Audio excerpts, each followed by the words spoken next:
حتى احمد دودار طلع يتكلم راخر على امام عاشور. تعالوا شوف الفيديو. امام عاشور بيقول لك زيزو لو جه النادي الاهلي بالرقم 40 مليون جنيه هيعمل مشكله كبيره جدا، وكلم وكيله وقال له تريزيجيه جاي ب 40 مليون، زيزو جاي ب 40 مليون، وازاي النادي الاهلي بيتفاوض مع اللعيبه دي، مع العلم ان امام عاشور عقده 20 مليون جنيه في الموسم غير الاعلانات.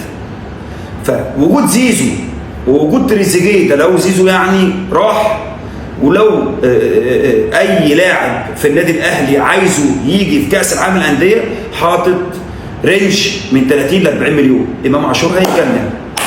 الايام اللي جايه هتلاقوا امام عاشور بعد لما كان بيخلص الماتش بيسقف للجمهور، انا مش عارف هيعمل ايه بعد كده، لان هيكون عايز يخرج بره النادي الاهلي، لان هو كده من وجهه نظره شايف ان في فرق 20 مليون جنيه.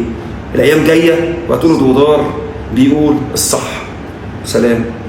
اكيد سمعت الكلام دوت من اتنين بيتوشوشوا وهم قاعدين على مصطبه. ما هو مش ممكن امام عاشور يقول لك الكلام ده.